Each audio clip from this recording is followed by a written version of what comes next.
The Directorate of Criminal Investigations in DCI in Nairobi is investigating a financial and ownership row at the Kinyago Dandora schools that could affect learning for more than 1,000 needy children that depend on donor funding for their education. The 35-year-old institution started out as a charity-funded feeding program for needy students. Citizen TV has gained access to the books of the institution that paint an ugly picture of financial misappropriation within the institution, with donors from the United States of America crying foul over what they term diversion of funds for private use. Hassan Mugambi reports. Dandora, home to one of the most toxic dump sites on the planet. Residents here struggle to eke a living, braving numerous challenges, including insecurity.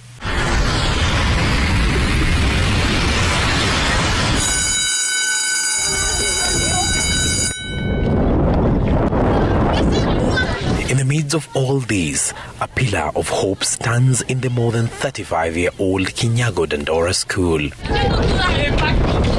This institution started off as a donor-funded nutritional center for needy children in 1987. Kinyago has over time expanded into a center of academic excellence, with thousands of children from Dandora passing through this institution.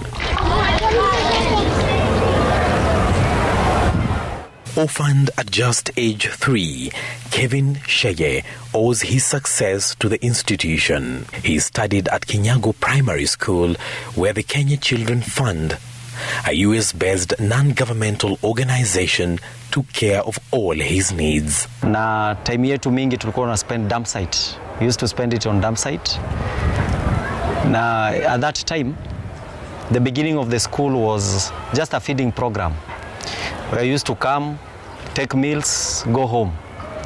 And then the donors saw it possible that they start a kindergarten. And that's why we found ourselves joining school. Back then, Kinyago Secondary School was yet to be established. But Shege benefited through sponsorship, which enabled him to complete his high school and university education. Now he is giving back as a teacher at Kinyago Secondary School, giving other children a chance at a better life. To operate in Kenya, the US-owned organization was required by law to partner with a Kenyan organization which would receive funds remitted from the United States to Kenya. KCF did so through partnership it entered with a lawyer, Onsando Osiemo, who registered a non-governmental organization, Wezesha Watoto wa Kenya, WWK. Thank you very much, Ginger Palm, for allowing us. America-based Ginger Palm, the outgoing CEO of Kenya Children's Fund, spoke to us on a virtual interview, saying all seemed well until she decided to hand over her role to a Kenyan, Collins Mugele, as my successor.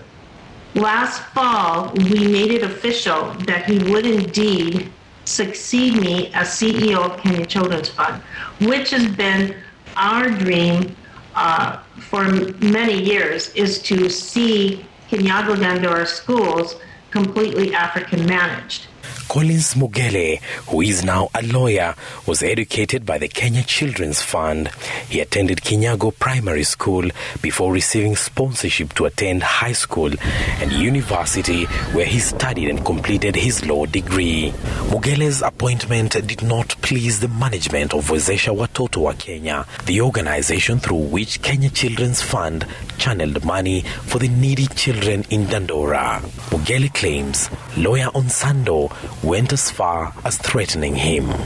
And he told me, Collins, I hope you never regret this decision that you have agreed to serve as the CEO of this organization or of that ministry. Collins claims he has never been allowed to discharge his duty as the new CEO, but through investigations of the books, he found out that Onsando had established another limited liability company with a similar name to Wezesha Watoto wa Kenya NGO. Onsando registered two separate organizations. He registered a company limited by guarantees in 1994, And within a month of that registration, he also registered an NGO. WWK Limited would, as they later found out, open a bank account to receive all donor funds that came into the country. Onsando himself wrote to Kenya Children's Fund and said that in actual sense, these schools belong to WWK. They do not belong to KCF. They are their schools, and therefore they have the right to determine who engages these children. We believe that as that NGO, that property belongs to the families of Kinyago Dandora, not to any company. So it's very confusing for this organization to find out otherwise, that there are actual owners of this land now, rather than this piece of property and this land purchased by KCF being used solely for a secondary school and community resource center. This meant that the title deed of Kinyago Secondary School, with a learner population of about 300 students, fully sponsored by the Kenya Children's Fund, was registered under the limited liability and not the NGO as earlier thought. The tussle between the two factions has attracted the attention of parents and guardians of children who attend Kinyago schools. They fear the institution may collapse. Watakuwa wameniumiza juu sasa pesa hakuna ya kumpeleka kwa shule za private, nayo mambo ya kulipa shule, kulipa mtihani na school fees, hiyo itakuwa ni maneno mengi sana. Ndio mimi nataka wao wanaleta vita, waanze kuleta vita, hiyo shule iendelee mzuri kama kitambo. Sasa wakileta mfuruko kwa watoto kama hawa, tutawapeleka wapi? Si watabeba magunia tena waende wakarokote huko kwa takataka. Kama mimi sasa sina nguvu, wale wako na nguvu watajua vile watafanya. Kwa hivyo mimi nawaomba mfuruko iwawachane nayo. Hizi ni vitu za dunia na tutaziwacha tu hapa. Hakuna kitu taenda nayo. The cracks are getting more visible according to staffers who spoke to us. The diet changed. Our teachers are even taking strong tea because of the change of the sponsorship, which is these wrangles that are being brought. The other thing is that there was a period where, as a teacher, I felt very bad when our students were still going on with their exams. Due to the wrangle, someone came and closed the school, and that is the current management closing the school, and they poured food. And I had told them that this food is what had sustained us. Today being here, tuko kwa the same limelight, but for a wrong reason. Sipo hata kidogo. It's very, very sad, and people should really, really feel it. Mtu anafaa ujiulize, this kid, where will this kid go? Huyu ni mtoto hana hope. The parent hajui kesho. Huyu ni mtoto sahi kiambiwa go home. That's it.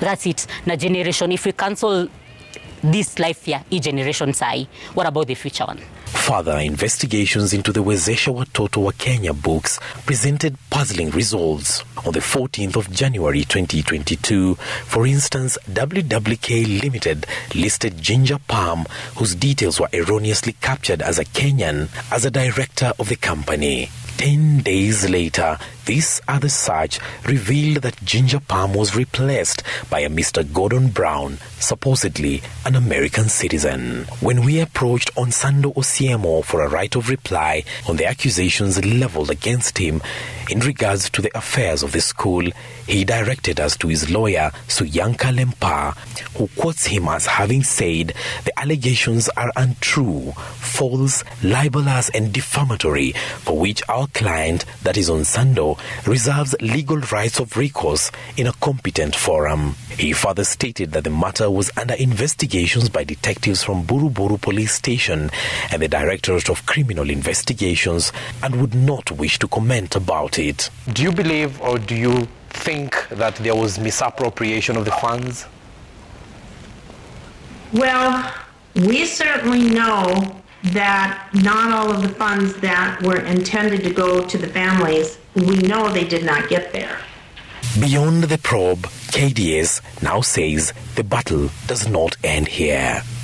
Even as the nasty boardroom wars and leadership wrangles continue to rock Kinyago Dandora schools, the plight of the close to 1,000 students is that the 35-year-old sponsorship that they have been benefiting from continues. Hassan Mugambi, Citizen TV.